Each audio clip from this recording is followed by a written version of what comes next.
घाटी की बात की जाए तो कुदरत ने अपना रौद्र रूप धारण कर लिया है। आसमानी आफत से लद्दाख का हाल बेहाल हो चुका है। सबसे ज्यादा करगिल में तबाही हुई है। सैलाब ने घर, सड़क, गाड़ियां सब कुछ तहस नहस कर दिया है। सैलाब का जोर देखिए, जो अपने अंदर सब कुछ बहा ले जाने के लिए आमादा है। एक के बाद एक कई गाड़ियां कागज की कश्ती की तरह बह रही हैं और लोग चीखते चिल्लाते नजर आ रहे हैं। सैलाब में बहते टीम टप्पर और लकड़ियां ये गवाही दे रही हैं कि कुदरत की इस रौद्र ने कई आशियानों को भी तबाह कर दिया है। अचानक आई बाढ़ से करगिल के कई इलाकों में हाहाकार मच गया है। जगह जगह फसलें और पेड़ भी तहस नहस हो गए। अचानक आई बाढ़ ने करगिल में जमकर तबाही मचाई है। सड़कें तबाह हो गई हैं, नदी नाले उफान पर हैं और लोग डरे सहमे बेबस भरी नजरों से कुदरती की तबाही देखने को मजबूर हैं। और बात हिमाचल प्रदेश की, जहां पर पहाड़ों पर मानसून का कहर बरप रहा है। कहीं भारी बारिश हो रही है, कहीं बादल फटने से तबाही मची है। लोग हादसों का शिकार हो रहे हैं और अचानक कहीं फंस रहे हैं। इसलिए प्रशासन लोगों को सावधान भी कर रहा है। चंबा के पांगी घाटी में बादल फटने से उदीन नाले का मुख्य रास्ता क्षतिग्रस्त हो गया और साथ ही नाला जलस्तर भी काफी बढ़ गया, जिसका बहाव भी काफी तेज था, जिससे नाले के दूसरे किनारे पर जीरामजी योजना के तहत काम करने वाले लोग फंस गए। आवाजाही के तमाम रास्ते बंद होने के कारण लोगों को सुरक्षित घर पहुंचाने के लिए प्रशासन ने उफनते नाले के ऊपर सीढ़ी रखकर जैसे तैसे रास्ता बनाया और सभी कामगारों को सुरक्षित स्थान पर पहुंचा दिया। हिमाचल के हालात को देखते हुए कई जिलों में भारी बारिश का रेड अलर्ट जारी करने के साथ ही 2 दिनों के लिए स्कूल भी बंद कर दिया गया है। उत्तराखंड में लगातार हो रही बारिश परेशानी का सबब बनी हुई है। देहरादून में बारिश ने जनजीवन अस्त व्यस्त कर दिया है। एक तरफ नदियां उफान पर हैं, दूसरी तरफ बारिश के दौरान एक मासूम की मौत हो गई। तेज बारिश में उफनती नदी और एक दर्दनाक हादसा तस्वीरें बयां कर रही है कि उत्तराखंड में मानसून की मार अब भारी पड़ रही है।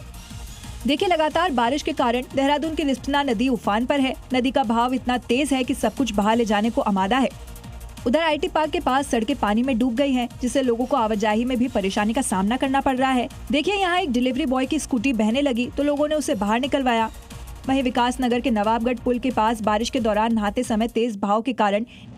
और खबर दिल्ली एनसीआर से, जहां पर कई जगह पर बारिश हुई है। दिल्ली में कई जगह भारी बारिश हुई, कुछ जगह हल्की बारिश भी दर्ज की गई। तो दिल्ली में रात भर तेज बारिश होती रही। दिल्ली में कई जगहों पर अब जलभराव की स्थिति पैदा हो गई है। दिल्ली एनसीआर की बात करें, केवल दिल्ली ही नहीं बल्कि इसके आसपास के फरीदाबाद, गुरुग्राम, गाजियाबाद, नोएडा, ग्रेटर नोएडा, इन तमाम इलाकों में बारिश का अलर्ट जारी हुआ है। मौसम विभाग ने बारिश के लिए अलर्ट जारी कर दिया है पूरे दिल्ली एनसीआर में।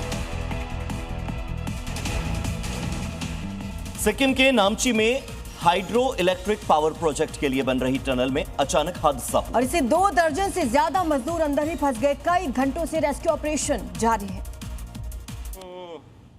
नामची के मामरिंग में बन रही टनल के अंदर लैंडस्लाइड होने से उसका मेन एंट्री ही बंद हो गया। सुरंग में मीथेन गैस, कम जगह और अंधेरा होने की वजह से रेस्क्यू में काफी मुश्किलें आ रही हैं। गैस की वजह से रेस्क्यू टीम के कई मेंबर भी बेहोश हो जा रहे हैं। हालांकि इसके बावजूद फंसे लोगों को निकालने की कोशिश जारी है। टनल के बाहर एम्बुलेंस को तैयार रखा गया है ताकि मजदूरों को बाहर निकालते ही उन्हें मेडिकल फैसिलिटी प्रोवाइड कराई जा सके। और जम्मू कश्मीर में बादलों ने जमकर तबाही मचाई हुई है। भारी बारिश की वजह से फ्लैश फ्लड आ रहे हैं। कई इलाकों में घर और पब्लिक इंफ्रास्ट्रक्चर बर्बाद हो चुके हैं, जबकि कई जगहों पर हादसों को देखते हुए प्रशासन ने अलर्ट जारी कर दिया है। तस्वीरें राजौरी के नौशेरा सेक्टर की हैं, जहां मुनवर नदी से इंडियन आर्मी हेलीकॉप्टर की मदद से एक शख्स के शव को निकाल रही है, जिसकी बाढ़ में बहने और लंबे समय तक फंसे होने की वजह से मौत हो गई। नौशेरा में एनडीआरएफ, एसडीआरएफ और Jammu Kashmir police emergency situation से निपटने के लिए हालात पर नजर बनाए हुए हैं। नौशेरा में बाढ़ मौत की वजह बनी तो पुंछ में एलओसी के पास जमकर फ्लैश फ्लड ने तबाही मचाई। अचानक आए फ्लैश फ्लड में घर, दुकान, राशन शॉप बर्बाद हो गया। मौसम को देखते हुए प्रशासन ने लोगों से सावधान रहने की अपील की है, क्योंकि आगे हालात और खराब हो सकते हैं।